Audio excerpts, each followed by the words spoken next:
Togo, les prisonniers politiques de Four, juste une monnaie d'échange créée à dessein. Depuis le début de la crise politique au Togo, plusieurs personnes ont été arrêtées lors des manifestations de l'opposition, ou pour avoir soutenu les manifestants qui réclamaient la fin du régime cinquantenaire. Tandis que la coalition des 14 partis de l'opposition exige la libération de tous les détenus, les autorités de Lomé les libèrent au compte-gouttes. Dans les négociations entre le pouvoir et la coalition pour la réalisation des réformes, les prisonniers politiques apparaissent de plus en plus comme un nouveau pont créé de toutes pièces par le pouvoir à ses propres fins stratégiques. En février 2018, à l'ouverture des travaux du dialogue intertogolais, l'opposition avait posé la libération de ses militants comme préalable aux discussions. Mesure qui a été acceptée en partie par le pouvoir à travers une grâce pour 45 prisonniers politiques. Malgré que l'opposition en demande plus, le pouvoir de Lomé a fait la sourde oreille. Depuis, la coalition des 14 partis de l'opposition fait de la libération des détenus politiques l'une de ses priorités. À force d'insister, le régime de Lomé a concédé à libérer d'autres personnes incarcérées dans le cadre des manifestations de l'opposition. En juillet dernier, 7 prisonniers politiques incarcérés à Lomé et Kpalimé ont bénéficié par décret présidentiel NDOG 2018-121 PR en date du 16 juillet 2018 de la clémence de Fourgnassingbe. Les peines restant à courir, selon la loi, leur sont remises par ailleurs. Des décisions de mise en liberté provisoire ont été prises en faveur de 12 autres détenus à Mango. Ces initiatives, selon le gouvernement togolais, rentrent dans la droite ligne de la mise en œuvre des mesures d'apaisement exigées par la coalition des 14 partis de l'opposition togolaise et appuyées par les facilitateurs ghanéens et guinéens, le 27 juin 2018, lors de la rencontre avec les protagonistes de la crise politique togolaise.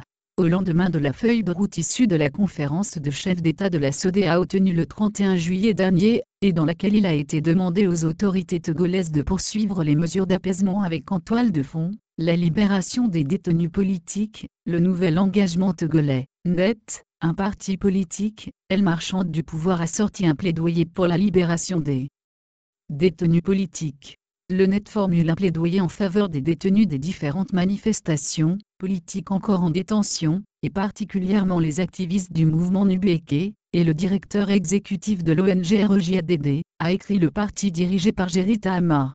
En fait, pour la coalition de l'opposition, une cinquantaine de personnes considérées comme des prisonniers politiques restent toujours sous les verrous. Parmi ces personnes comme noté plus haut, il y a des membres de la société civile, des défenseurs de droits de l'homme, et des membres des partis politiques de l'opposition. Une monnaie d'échange pour le pouvoir?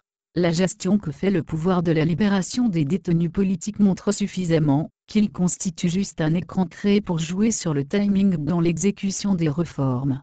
Un point créé de toutes pièces comme dans tout conflit juste pour faire diversion sur l'essentiel, et créer l'usure chez l'adversaire. Une évidence en ce sens que, outre les efforts intensifs du régime de Four pour obtenir des concessions de l'opposition au sujet des réformes politiques, le pouvoir devrait avoir dans ses escarcelles une monnaie d'échange de poids pour faire fléchir les responsables de la C14 en cas d'enlisement des négociations.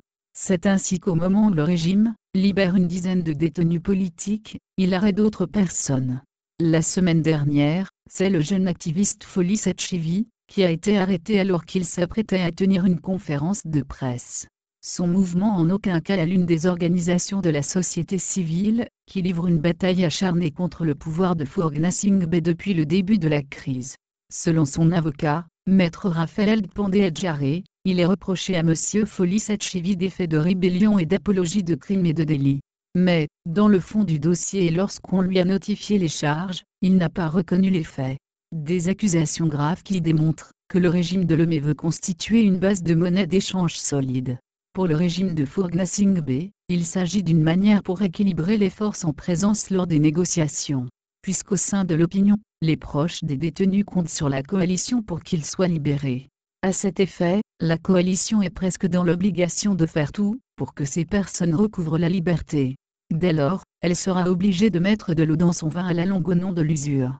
Il revient donc à la C14 de savoir gérer ce point autrement au risque de faire le jeu de l'adversaire qui se trouve ici plus pragmatique. Source: Les Fraternités.